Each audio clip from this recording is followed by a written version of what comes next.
ನಿಮ್ಮ ಹಳೆಯ ಒಡವೆನ ಅಧಿಕ ಬೆಲೆಗೆ ಮಾರಬೇಕೆ? ಅಟಿಕಾಗೆ ಕಾಲ್ ಮಾಡಿ 8880 ಅಟ್ಟಿಕಾ ಗೋಲ್ಡ್ ಕಂಪನಿ. ಕನ್ಯಾ ರಾಶಿ ಹಸ್ತ ನಕ್ಷತ್ರದವರ ಬಗ್ಗೆ ಸಾಕಷ್ಟು ಮಾಹಿತಿಯನ್ನು ತಿಳಿಸ್ಕೊಡ್ತಾರೆ. ನಮ್ಮ ಜೊತೆ ಕಾರ್ಯಕ್ರಮದಲ್ಲಿ ಇದ್ದಾರೆ ಖ್ಯಾತ ಕ್ರಿಸ್ಟಲ್ ತಜ್ಞೆ ಮೀತಾ ಅವರನ್ನ ಕಾರ್ಯಕ್ರಮಕ್ಕೆ ಸ್ವಾಗತ ಮಾಡೋಣ. ಮೇಡಮ್ ನಮಸ್ತೆ, ಕಾರ್ಯಕ್ರಮಕ್ಕೆ ಸ್ವಾಗತ. ನಮಸ್ತೆ. ಎಸ್ ಮೇಡಮ್, ಕನ್ಯಾ ರಾಶಿ ಹಸ್ತ ನಕ್ಷತ್ರದ ಬಗ್ಗೆ ಇವತ್ತಿನ ಕಾರ್ಯಕ್ರಮದಲ್ಲಿ ತಿಳಿಸ್ಕೊಡ್ತೀನಿ ಅಂದಿದ್ದೀರಾ. ಸೊ ಓವರ್ ಆಲ್ ಹೇಗಿದೆ ಇವಾಗ ಅವ್ರ ಸಮಯ ಅಂತ ಮೊದಲನೇದಾಗಿ ಹೇಳೋದಾದ್ರೆ?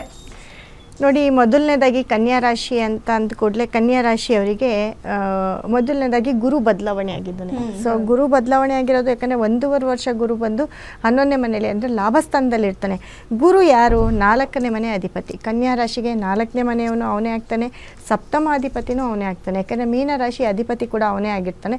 ಸೊ 4ನೇ ಮನೆಯವನಾಗಿ 7ನೇ ಮನೆಯವನಾಗಿ ಅವನು ಇವರಿಗೆ 11ನೇ ಮನೇಲಿ ಬಂದಿರೋದು ಒಂದು ಲಾಭ ಅಂತ ಹೇಳ್ಬೋದು. ಯಾಕಂದರೆ ಇವಾಗ ಹೇಳಿದೆ, ಗುರು ಬದಲಾವಣೆಯಿಂದ ಕೆಲವೊಂದು ರಾಶಿಗಳಿಗೆ ತುಂಬ ಟೈಮ್ ಚೆನ್ನಾಗಿದೆ, ಕೆಲವೊಂದು ರಾಶಿಗಳಿಗೆ ತುಂಬ ಟೈಮು ಸ್ವಲ್ಪ ಬ್ಯಾಡ್ ಆಗಿದೆ ಅಂತ. ಅದರಲ್ಲಿ ಕನ್ಯಾ ರಾಶಿಯವರಿಗೆ ತುಂಬ ಎಕ್ಸಲೆಂಟು, ಸೂಪರ್ ಅಂತ ಹೇಳ್ಬೋದು. ಯಾಕಂದರೆ ಗುರು ಕರೆಕ್ಟಾಗಿ ಎಲ್ಲಿ 11ನೇ ಮನೆ ಅಂತ ಬಂದಾಗ ಲಾಭಸ್ಥಾನ ಅಂತ ಹೇಳ್ತೀವಿ. ಈ ಲಾಭಸ್ಥಾನದಲ್ಲಿ ಗುರು ಬಂದಿರೋದು ಸಿಕ್ಕಾಪಟ್ಟೆ ವೈಬ್ರೇಷನು.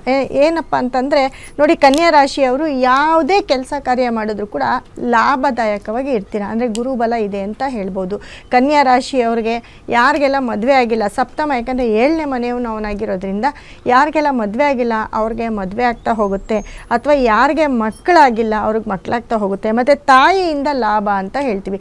ತಾಯಿ ಅಂತಂದರೆ 4ನೇ ಮನೆ ಬಂದು ಕನ್ಯಾ ರಾಶಿಗೆ 4ನೇ ಮನೆ ಅಧಿಪತಿನೂ ಗುರುನೇ ಆಗಿರೋದ್ರಿಂದ ಕನ್ಯಾ ರಾಶಿಯವರಿಗೆ ಅವ್ರ ತಾಯಿ ಕಡೆಯಿಂದ ಏನಾದರೂ ಗಿಫ್ಟ್ ಬರೋದು, ತಾಯಿ ಮನೆಯದು ಆಸ್ತಿ ಪಾಸ್ತಿ ಬರ್ತಕ್ಕಂಥದ್ದು, ಅಥವಾ ತಾಯಿ ಮನೆ ಅಂತ ಅಂದಾಗ ತಾಯಿ ತಂದೆ ಎಲ್ಲ ಒಂದೇ ಆಗುತ್ತೆ, ಅಥವಾ ಅವ್ರ ತಾಯಿಗೆ ಲಾಭ ಆಗುವಂಥದ್ದು.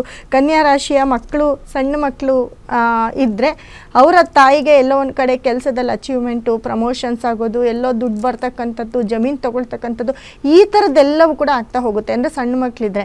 ಮತ್ತು ದೊಡ್ಡವರಾಗಿದ್ದರೆ ಅವ್ರ ತಾಯಿಯಿಂದ ಲಾಭ ಆಗ್ತಕ್ಕಂಥದ್ದು, ಅಥವಾ ಇವರೇ ಅವ್ರ ತಾಯಿಗೆ ಏನಾದರೂ ಗಿಫ್ಟ್ ಕೊಡೋ ಅಂಥದ್ದು, ಇದೆಲ್ಲವೂ ಕೂಡ ಕನ್ಯಾ ರಾಶಿಯವರಿಗೆ ಆಗ್ತಾ ಬರ್ತದೆ. ಜೊತೆಗೆ ಕನ್ಯಾ ರಾಶಿ ರಾಶಿಯಾಧಿಪತಿ ಬುಧ. ರಾಶಿಯಾಧಿಪತಿ ಬುಧ ಬಂದು ಕನ್ಯಾ ರಾಶಿಗೆ ಆಲ್ಮೋಸ್ಟ್ ನೋಡಿ, ಇವಾಗ ಬುಧನೂ ಕೂಡ ಬುಧ ಮತ್ತು ಗುರು ಶುಕ್ರ ಈ 3 ಗ್ರಹಗಳು ಕೂಡ ಕಟಕ ರಾಶಿಯಲ್ಲಿರೋದ್ರಿಂದ, ಯಾಕಂದರೆ ಗುರು ಶುಕ್ರ ಬುಧ ರಾಶಿಯಾಧಿಪತಿ ಬುಧ ಕಟಕ ರಾಶಿಯಲ್ಲಿರೋದು ಎಲ್ಲೋ ಒಂದು ಕಡೆ ಕನ್ಯಾ ರಾಶಿಯವರಿಗೆ ಬಹಳಷ್ಟು ಯೋಗನೆ ಅಂತ ಹೇಳ್ಬೋದು. 11ನೇ ಮನೆ ಅಂತಂದರೆ ಲಾಭದ ಮನೆ ಅಂತ ಹೇಳುತ್ತೆ. ಯಾರೆಲ್ಲ ಭೂಮಿ ತೊಗೋಬೇಕು ಅಂತಿದ್ದೀರಾ, ಮನೆ ತೊಗೋಬೇಕು, ಮನೆ ಮಾಡಬೇಕು ಅಂತಿದ್ದೀರಾ, ಮನೆ ಕಟ್ಟಬೇಕು ಅಂತಿದ್ದೀರಾ, ಲೋನ್ಗೆ ಯಾರೆಲ್ಲ ಹಾಕಿರ್ತೀರಾ, ಲೋನ್ ತೊಗೊಳೋದಕ್ಕೆ, ಲೋನ್ ಆಗಬೇಕು ಅಂತ ಯಾರೆಲ್ಲ ಟ್ರೈ ಮಾಡ್ತಿರ್ತೀರ ಅವರೆಲ್ಲರಿಗೂ ಕೂಡ ಸಿಕ್ಕಾಪಟ್ಟೆ ಪಾಸಿಟಿವು. ಲೋನ್ ಆಗುವಂಥದ್ದು, ಪ್ರಾಪರ್ಟಿ ತೊಗೊಳ್ಳೋ ಅಂಥದ್ದು, ಬಿಸ್ನೆಸ್ ಕ್ಲಿಕ್ ಆಗೋ ಅಂಥ ಒಂದು ಟೈಮು ಇದಾಗಿರುತ್ತೆ ಕನ್ಯಾ ರಾಶಿಯವ್ರಿಗೆ. ಹಾಗಾಗಿ ಅದರಲ್ಲೂ ಕನ್ಯಾ ರಾಶಿಯಲ್ಲಿ ನೋಡಿ, ಉತ್ತರ ನಕ್ಷತ್ರ, ಹಸ್ತ ನಕ್ಷತ್ರ ಮತ್ತು ಚಿತ್ತ ನಕ್ಷತ್ರ ಈ 3 ನಕ್ಷತ್ರಗಳು ಕೂಡ ಕನ್ಯಾ ರಾಶಿಯಲ್ಲೇ ಬರುತ್ತೆ. ಯಾರೆಲ್ಲ ಪ ಅನ್ನೋ ಅಕ್ಷರದಲ್ಲಿ ಹೆಸರಿಟ್ಕೊಂಡಿರ್ತೀರ, ಅದೇ ರೀತಿ ಯಾರೆಲ್ಲ ಟಾ ಪಾ ಪಿ ಅನ್ನೋ ಹೆಸರಲ್ಲಿ ಹೆಸರಿಟ್ಕೊಂಡಿರ್ತೀರ ಅವರೆಲ್ಲರೂ ಕೂಡ ಕನ್ಯಾ ರಾಶಿಯವರೇ ಆಗಿರ್ತೀರ. ಸೊ ಅದರಲ್ಲೂ ನಕ್ಷತ್ರ ಉತ್ತರ, ಹಸ್ತ, ಚಿತ್ತ ನಕ್ಷತ್ರದವರು ಈ ಪಿ ಇಂದ ಸ್ಟಾರ್ಟ್ ಆಗುವಂಥ ಹೆಸರಿಟ್ಕೊಂಡಿರೋರು, ಟಿ ಇಂದ ಸ್ಟಾರ್ಟ್ ಆಗುವಂಥ ಹೆಸರಿಟ್ಕೊಂಡಿರೋರು, ಇವ್ರಿಗೆಲ್ಲರಿಗೂ ಟೈಮ್ ಇವಾಗ ತುಂಬ ಚೆನ್ನಾಗಿದೆ ಅಂತ ಹೇಳ್ಬೋದು. ಆದರೆ ಇದು ಬೇರೆ ರಾಶಿಯವರಾಗಿ ಈ ಹೆಸರು ಇಟ್ಕೊಂಡಾಗ ಅದು ಅನ್ವಯಿಸೋದಿಲ್ಲ, ನಾಮ ಬಲ ಏನು ಅನ್ವಯಿಸೋದಿಲ್ಲ. ಬಟ್ ಇದೇ ರಾಶಿ ಉತ್ತರ, ಹಸ್ತ, ಚಿತ್ತ ನಕ್ಷತ್ರದವರು ಈ ಹೆಸರಲ್ಲಿ ಇಟ್ಕೊಂಡಾಗ, ಪಾ ಪಿ ಟಾ ಟಿ ಅನ್ನೋ ಹೆಸರಲ್ಲಿ ಇಟ್ಕೊಂಡಾಗ ಖಂಡಿತ ಈ ಹೆಸರಿರೋರಿಗೆಲ್ಲನೂ ಇದು ಅನ್ವಯಿಸುತ್ತೆ. ಜೊತೆಗೆ ಕನ್ಯಾ ರಾಶಿ ಅಂತ ಬಂದಾಗ ನೋಡಿ, ಹೇಳ್ದೆ 4ನೇ ಮನೆ ಬುಧ, ರಾಶಿಯಾಧಿಪತಿ ಬುಧ 11ನೇ ಮನೆಯಲ್ಲಿದ್ದಾನೆ. ಜೊತೆಗೆ ಗುರು ಕೂಡ 11ನೇ ಮನೆಯಲ್ಲಿದ್ದಾನೆ. ಶುಕ್ರ 2ನೇ ಮನೆ ಧನಸ್ಥಾನಾಧಿಪತಿ ಶುಕ್ರ ಕೂಡ 11ನೇ ಮನೆಯಲ್ಲಿದ್ದಾನೆ. ಈ 3 ಗ್ರಹಗಳಿರೋದು ಯಾರು ಕನ್ಯಾ ರಾಶಿಯವ್ರಿಗೆ ಕೆಲಸ ಬೇಕು, ಕೆಲಸ ಹುಡುಕ್ತಾ ಇರ್ತೀರ, ಅಥವಾ ಫಾರಿನಲ್ಲಿ ಕೆಲಸ ಮಾಡ್ತಿರ್ತೀರ, ಇಲ್ಲೇ ಕೆಲಸ ಮಾಡ್ತಿರ್ತೀರ, ಎನಿ ಜಾಬ್, ಗೌರ್ಮೆಂಟ್ ಜಾಬ್ ಆಗಿರ್ಬೋದು, ಅಥವಾ ನಿಮ್ಮ ಪ್ರೈವೇಟ್ ಕೆಲಸ ಆಗಿರ್ಬೋದು, ಇಲ್ಲ ಎಲ್ಲೋ ಒಂದು ಕಡೆ ಹೋಗಿ ಕೆಲಸ ಮಾಡ್ತಿರ್ಬೋದು, ಇಂಥವ್ರಿಗೆಲ್ರಿಗೂ ಕೂಡ ಒಂದು ಒಳ್ಳೆ ಟೈಮ್ ಅಂತ ಹೇಳ್ಬೋದು. ಅದರಲ್ಲೂ 1.5 ವರ್ಷ ನೀವು ಮುಟ್ಟಿದ್ದೆಲ್ಲ ಚಿನ್ನನೇ ಅಂತ ಹೇಳ್ಬೋದು. ಮುಟ್ಟಿದ್ದೆಲ್ಲ ಚಿನ್ನ ಅಂತ ಅಂದರೆ ಏನಾಗಬೇಕು, ನಮಗೆ ಕೆಲಸ ಬರಬೇಕು, ಕೆಲಸ ಬಂದರೆ ದುಡ್ಡು ಬರುತ್ತೆ. ಸೊ ಕೆಲಸ ಅಂತ ಬಂದಾಗ ಕೆಲಸದಲ್ಲಿ ಪ್ರಮೋಷನ್ ಆಗೋದಿರ್ಬೋದು, ಅಥವಾ ಕೆಲಸ ಬಿಟ್ಟು ಒಳ್ಳೆ ಕೆಲಸ ಸಿಕ್ಕೋ ಅಂಥದ್ದಾಗಿರ್ಬೋದು, ಇನ್ನು ನಿಮ್ಮ ಲೈಫ್ನ ತುಂಬ ಚೇಂಜ್ ಮಾಡ್ಕೊಳ್ಳೋದಕ್ಕೆ ಇದು ಒಂದು ಒಳ್ಳೆ ಟೈಮ್ ಅಂತ ಆಗಿರ್ಬೋದು. ಇದೆಲ್ಲವೂ ಕೂಡ ಕನ್ಯಾ ರಾಶಿಯವ್ರಿಗೆ ಆಗ್ತಾ ಇರುತ್ತೆ. ತುಂಬ ದಿವಸದಿಂದ ಡ್ರೀಮ್ ಇರುತ್ತೆ ಕನ್ಯಾ ರಾಶಿಯವ್ರಿಗೆ. ಏನಪ್ಪ ಅಂತಂದರೆ ನಾನು ಯಾವುದೋ ಒಂದು ಬಿಸ್ನೆಸ್ ಮಾಡಬೇಕು, ಯಾವ ಬಿಸ್ನೆಸ್ ಮಾಡಬೇಕು, ನನಗೆ ಬಿಸ್ನೆಸ್ ಹತ್ತುತ್ತಾ ಇಲ್ವಾ ಅನ್ನೋದು ಎಲ್ಲ ಒಂದು ಕಡೆ. ಯಾಕಂದರೆ ಕೆಲವೊಂದು ಸತಿ, ಯಾಕಂದರೆ 12ನೇ ಮನೇಲಿ ಕೇತು ಕೂಡ ಇದ್ದಾನೆ, ಸಪ್ತಮದಲ್ಲಿ ಮೀನ ರಾಶಿಯಲ್ಲಿ ಶನಿ ಕೂಡ ಇರ್ತಾನೆ. ಶನಿಯ ನೇರ ದೃಷ್ಟಿ ಕೂಡ ಕನ್ಯಾ ರಾಶಿ ಮೇಲೆ ಬೀಳ್ತಾ ಇರುತ್ತೆ. ಹಾಗಾಗಿ ಯಾಕಂದರೆ ಶನಿ ದೃಷ್ಟಿ ಹೇಳ್ತೀವಲ್ಲ ನಾವು, ಏನಾದರೂ ಒಂದು ಕೆಲಸ ಮಾಡಬೇಕಾದ್ರೆ ನಮಗೆ ಶನಿ ಆ ಮನೇಲಿ ಇರೋದಕ್ಕಿಂತ ಅವನು ಇರೋ ಜಾಗದಿಂದ ಶನಿ ದೃಷ್ಟಿ ಏನು ಬೀಳುತ್ತೆ ಅದು ತುಂಬ ಎಫೆಕ್ಟ್ ಆಗುತ್ತೆ. ಯಾಕಂದರೆ ಕನ್ಯಾ ರಾಶಿಯವರು ಎಲ್ಲಾದರೂ ಹೆಲ್ತ್ ಅಪ್ಸೆಟ್ಟು, ಸ್ವಲ್ಪ ಹೆಲ್ತ್ ಬಗ್ಗೆ ಕಾನ್ಸಂಟ್ರೇಷನ್ ಕೊಡಬೇಕು. ಯಾಕಂದರೆ ಶನಿಯ ಸಪ್ತಮ ದೃಷ್ಟಿ. ಮತ್ತು ಯಾರೆಲ್ಲ ಮದುವೆ ಆಗಿರ್ತೀರಾ, ಈ ಗಂಡ ಹೆಂಡತಿ ಮಧ್ಯೆ ಸ್ವಲ್ಪ ಕ್ರಾಶ್ ಆದ್ರೂ ಎಲ್ಲೋ ಒಂದು ಕಡೆ ಜಾಸ್ತಿ ಆಗ್ತಾ ಹೋಗುತ್ತೆ, ದೊಡ್ಡದಾಗ್ತಾ ಹೋಗುತ್ತೆ. ಆದರೆ ಈಗ ಗುರು ಕೂಡ 11ನೇ ಮನೇಲಿದ್ದು, ಶುಕ್ರ ಮತ್ತು ಬುಧ ಎಲ್ಲರೂ ಸಪೋರ್ಟಿಂಗ್ ಪ್ಲೇಸಲ್ಲಿ ಇರೋದ್ರಿಂದ, ಈ 3 ಗ್ರಹಗಳು ನಿಮಗೆ 11ನೇ ಮನೆ ಲಾಭಸ್ಥಾನದಲ್ಲಿ ಇರೋದ್ರಿಂದ ಏನೇ ಅಡೆತಡೆ ಆದರೂ ಸ್ವಲ್ಪ ಅದನ್ನು ನಿಭಾಯಿಸ್ಕೊಳ್ತೀರಾ ಅಂತ ಹೇಳ್ಬೋದು ಕನ್ಯಾ ರಾಶಿಯವರು.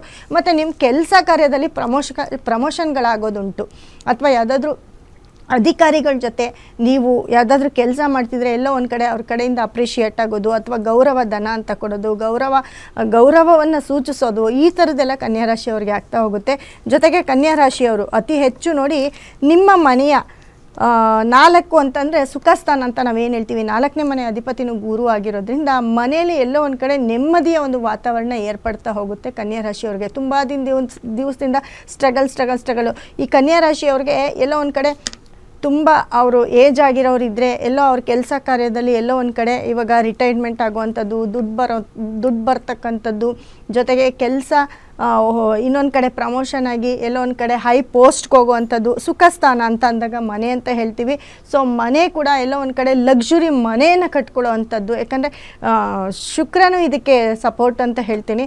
ಸೊ ಹಾಗಾಗಿ ಇದೆಲ್ಲವೂ ಕೂಡ ಕನ್ಯಾ ರಾಶಿಯವ್ರಿಗೆ ಆಗ್ತಾ ಇರುತ್ತೆ. ಜೊತೆಗೆ ನೋಡಿ, ಕನ್ಯಾ ರಾಶಿಯವರು ಅತಿ ಹೆಚ್ಚು ವಿಷ್ಣುವಿನ ಒಂದು ಟೆಂಪಲ್ನ ವಿಸಿಟ್ ಮಾಡಬೇಕಾಗುತ್ತೆ. ಯಾಕಂದರೆ ನಿಮಗೆ ಬುಧನೇ ನಿಮ್ಮ ಒಂದು ರಾಶಿಯಾಧಿಪತಿ ಆಗಿರೋದ್ರಿಂದ ವಿಷ್ಣು ಟೆಂಪಲ್ ಆಗಿರ್ಬೋದು, ಅಥವಾ ಶಿವನ ಒಂದು ಟೆಂಪಲ್. ಯಾಕಂದರೆ ಕಟಕ ರಾಶಿಯಲ್ಲಿ ನಿಮ್ಮ ರಾಶಿಯಾಧಿಪತಿ ಬುಧ ಬಂದಿದ್ದಾನೆ. ಹಾಗಾಗಿ ಶಿವನಿಗೆ ಒಂದು ಅಭಿಷೇಕ ಕೊಡೋದು, ಅರ್ಚನೆ ಮಾಡಿಸೋದು, ಈ ಥರ ಮಾಡಿದ್ರೆ ತುಂಬ ಒಳ್ಳೆಯದಾಗುತ್ತೆ ಕನ್ಯಾ ರಾಶಿಯವರು. ಹರಿಯೋ ನೀರಲ್ಲಿ ಸ್ನಾನ ಮಾಡಿದ್ರು ಕೂಡ ಕನ್ಯಾ ರಾಶಿಯವ್ರಿಗೆ ಹೆವಿ ಪಾಸಿಟಿವ್. ಈ 1.5 ವರ್ಷದಲ್ಲಿ ನೀವೆಲ್ಲಾದರೂ ತೀರ್ಥಕ್ಷೇತ್ರಕ್ಕೆ ಹೋಗಿ ಅಥವಾ ಟ್ರಿಪ್ ಅಂತ ಹೋಗಿ ಎಲ್ಲೋ ಒಂದು ಕಡೆ ನಿಮ್ಗೆ ಗೊತ್ತಿರಲಿಲ್ಲ, ಇವಾಗ ಟ್ರಿಪ್ ಅಂತ ಹೋದಾಗೂ ಕೆಲವೊಂದು ಸತಿ ನೀರಿರೋ ಜಾಗಕ್ಕೆ ಹೋಗ್ತೀವಿ, ಅಲ್ಲಿ ನಾವು ದೇವಸ್ಥಾನಕ್ಕೆ ಹೋಗಲ್ಲ, ಆದರೆ ನೀರಲ್ಲಿ ತುಂಬ ಹೊತ್ತು ಆಟಾಡೋದು, ಫಾಲ್ಸ್ಗಳಲ್ಲೆಲ್ಲ ಆಟಾಡೋದು, ಎಲ್ಲೋ ಒಂದು ಕಡೆ ಇದು ಕೂಡ ನಮ್ಮ ನೆಗೆಟಿವ್ನ ರಿಮೂವ್ ಮಾಡ್ತಾ ಹೋಗುತ್ತೆ. ಇದು ಕೂಡ ನಮಗೆ ಪಾಸಿಟಿವ್ ಆಗುತ್ತೆ.